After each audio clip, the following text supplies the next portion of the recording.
আপনার পজিটিভ চিন্তা ভাবনা কিন্তু আপনাকে উন্নতির চরম শিখরে নিয়ে যেতে পারে। কিভাবে সেটা আমি প্রমাণ করব আজকে।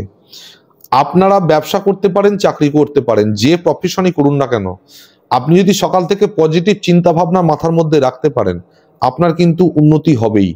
কোনো গ্রহ, কোনো নক্ষত্র আপনার বিপক্ষে থাকলেও সেও রুখতে পারবে না। প্রকৃতি কিন্তু কথা শোনে। প্রকৃতির মাঝে যদি নেগেটিভ চিন্তা ভাবনা আপনি পোষণ করেন, সেই নেগেটিভ অ্যাকশন আপনার জীবনের সঙ্গে ঘটে যাবে। আর যদি আপনি সঠিকভাবে সব সময় পজিটিভ চিন্তা ভাবনা নিয়ে চলেন, আপনার সঙ্গে কিন্তু এই পজিটিভ অ্যাকশনই ঘটবে। কিভাবে? একটা আমি প্রমাণ দিচ্ছি আপনাদেরকে, সেই প্রমাণটা আপনারা নিজেরা করে দেখবেন। ধরুন আপনার বাড়ির ছাদে দু প্রান্তে আপনি দুটি একই প্রজাতির গাছ লাগান, হতে পারে জবা গাছ বা যে কোনো গাছ লাগান। আপনি বাড়িতে তো শখ করে অনেকে ফুল গাছও লাগান।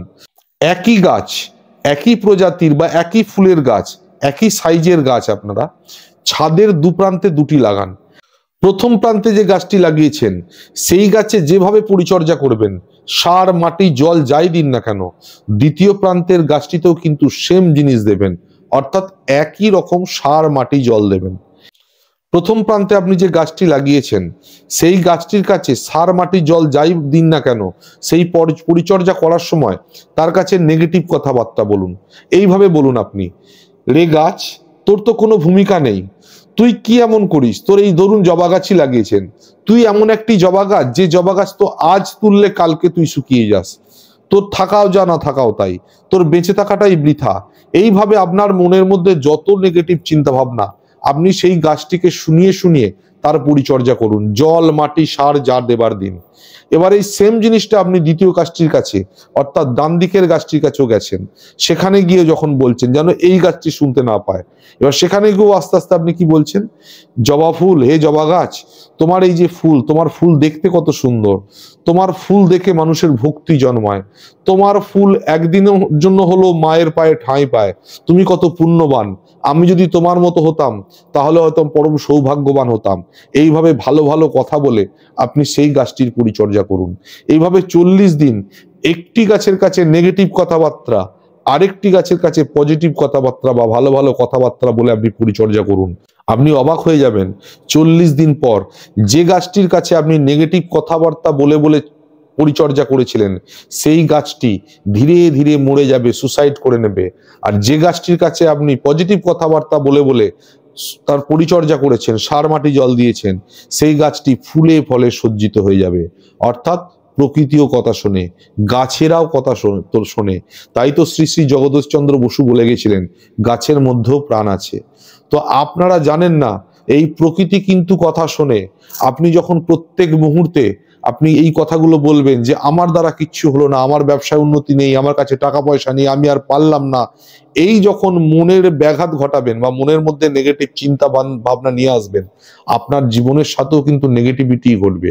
আর আপনি যদি মনে মনে এটা জেদ নিন যে আমিও মানুষ, ও মানুষ, ও যদি পেরেছে তো আমিও পারবো, একবার লস হয়েছে, দুবার লস হয়েছে, তিনবার লস হয়েছে, ঘুরে আমাকে দাঁড়াতেই হবে, আমি নিজেই ঘুরে দাঁড়াবো, আমার দাঁড়াতেই হবে, এবং তার সাথে সাথে নিজের চেষ্টাটা জারি রাখেন, আপনি নিশ্চিত সফলতা পাবেন। প্রকৃতি আপনার কথা শুনবে, আপনার একদিন না একদিন জীবনে উন্নতি হবেই।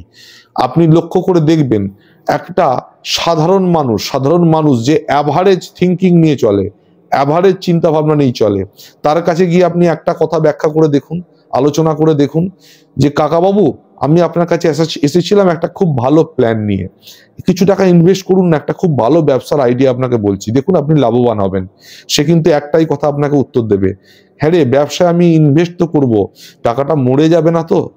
আর আপনি এই সেম প্রস্তাব নিয়ে একটা বড় মাপের মানুষ কোটিপতি ব্যবসাদারের কাছে যান, সেখানে গিয়ে এই প্রস্তাবটা আপনি দিয়ে দেখুন যে আমি এরকম একটা প্রস্তাব এনেছি যে প্ল্যানটার মধ্যে আপনি যদি ইনভেস্ট করেন আপনি কিন্তু লাভবান হবেন।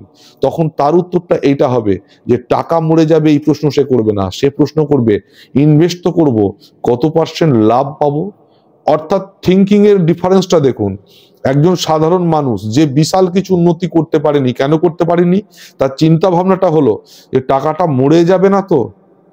আর যে প্রচুর উন্নতি করেছে তার চিন্তা ভাবনাটা হলো ইনভেস্ট তো করবো, প্রফিট কত পার্সেন্ট দেবে। তাহলে এই চিন্তা ভাবনা তফাতেই মানুষের মধ্যে তফাৎ তৈরি হয়, মানুষের স্টেটাসের তফাৎ তৈরি হয়, মানুষের আয় উন্নতি তফাৎ তৈরি হয়। তো আপনারাও সবসময় পজিটিভ চিন্তা ভাবনা নিয়ে চলুন, দেখবেন জীবনে আপনি উন্নতির চরম শিখরে পৌঁছাবেন। উন্নতি আপনার হতেই হবে, কারণ আমি আবারও বলছি, প্রকৃতি কথা শুনে নিজের সঙ্গে প্রকৃতিকে যদি রিলেট করতে পারেন, ব্যালেন্স করতে পারেন, এই প্রকৃতির মাঝে আপনিও উন্নতি পাবেন। এইটুকু বলে আজকের ভিডিও শেষ করলাম। আবার দেখা হবে পরের ভিডিওতে। নমস্কার।